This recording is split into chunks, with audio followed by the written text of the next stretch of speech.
Welcome back. In the last video, we talked about harmonics. Hopefully that is starting to make sense. If it's not, please go back and watch it again. The key to clicking with this information is just repetition. I promise you that everybody can understand it. Now let's start with the vocal tract.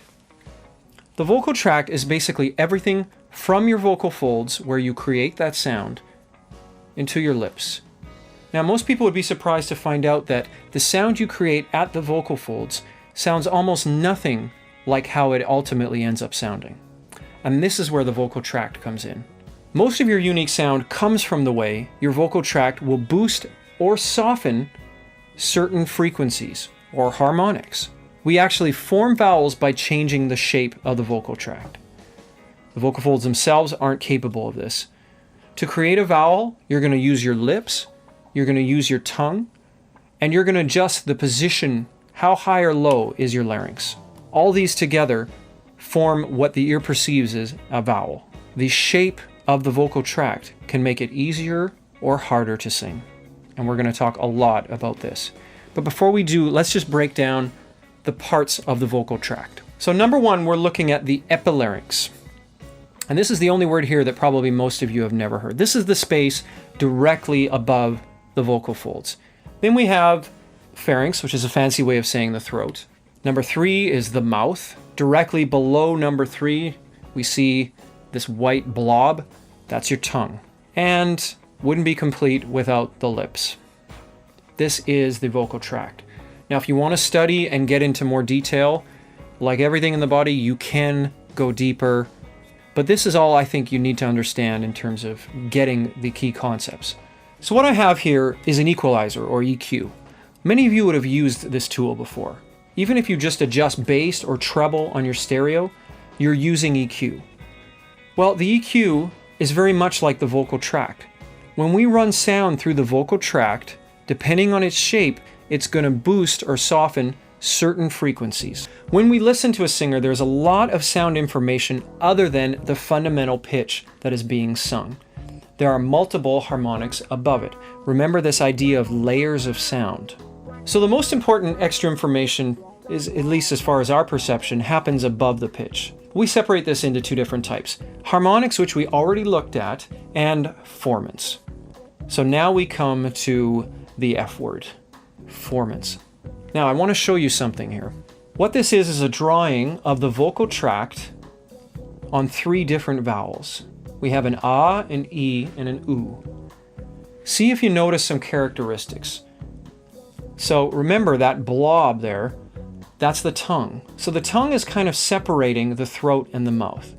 When you look at ah, can you see that the throat is actually made to be very small by the tongue being back? The mouth is very open.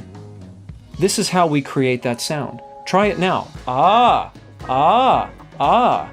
Where is your tongue? Does your mouth have a lot of space? E is exactly the opposite. The tongue comes forward. E, E, E, E. So there's a lot of space in the throat, very little space in the mouth. Completely different vowel than ah. Now oo is somewhere in the middle, and you can see that. The back of the tongue comes up, kind of almost right in the middle of those two spaces. So we have a medium-sized throat, medium-sized mouth. Ooh. Also the lips are formed, which is a big part of creating that sound. Ooh. Now remember we said that the vocal tract will naturally enhance certain frequencies and soften others. Well, the frequencies that get enhanced, the frequencies that get boosted are called formants. Now what's so incredible about our vocal tract is that we can change the shape. We saw this in the previous drawing. We can adjust the size of the mouth, we can adjust the size of the throat. We can boost or lower the larynx. We can change the position of our lips. This all creates a different shape inside our vocal tract. And what this means is every time we change the shape, we change the formants. We change the frequencies that are naturally being boosted. What this means is we change the vowel. This is a very, very important concept. There are multiple frequencies that are being boosted by your vocal tract, but it is the first and second that are most crucial to us. And that's because our ear perceives the relationship between those frequencies as vowel. You could say that the first and second formant make up the vowel. which frequencies are being boosted, whether they're higher or lower frequencies, and that depends on the shape of your vocal tract. That's going to create what our ear hears as a vowel. So what I have here is a graph that shows you the various frequencies that are being boosted. Certain vowels have a lower first formant, they have a lower first frequency that's being boosted. Certain vowels have a higher first frequency that's being boosted. Other vowels have a high second formant, a second frequency that's being boosted. Some have a low, some have a lot of space between them. Some of them are very close together. This is really important because, as you're going to see later, your ability to sing certain vowels is directly dependent on where these frequencies are. Here we see some graphs. So again, we have our drawings of what the vocal tract shapes are for the different vowels. We have A, E, and U.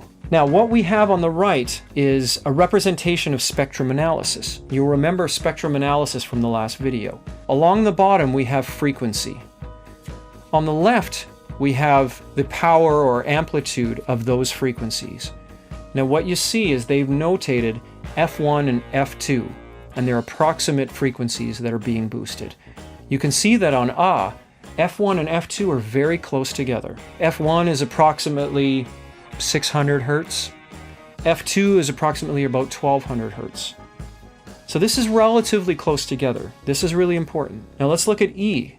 Remember how we talked about E being kind of an opposite vowel to A? Well, we see it represented here on the graph. F1 and F2 are very far apart. Also note that F1 is quite a low frequency that's being boosted. F2 is very high. The U vowel in some ways resembles A in that F1 and F2, the first and second formant, are close together, but everything is lower. The first formant is approximately 400 hertz. The second formant, about 650, give or take. I should point out that for every singer, because we all have different shapes, the position of the first and second formant are going to be different. For women, it's going to be higher. The bigger the space, the lower the formant is going to be. The smaller the space, the higher the formant is going to be. On the spectrum analyzer is a little tricky, but the best way to do it is with a vocal fry. Watch as I fry with the E, and U vowels.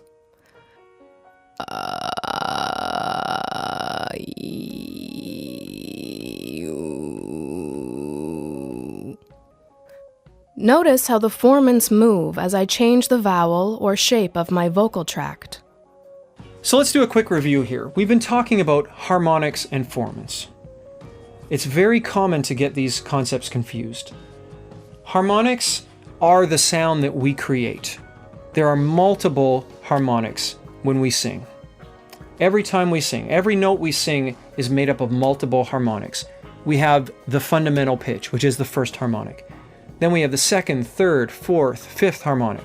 And these are all going to be multiplications of that fundamental frequency or pitch.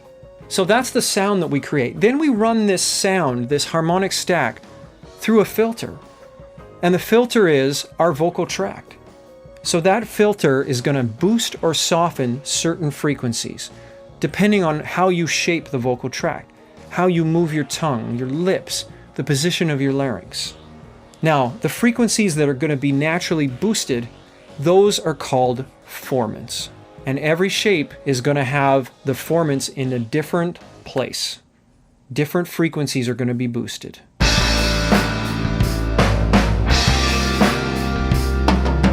Join us for part 5.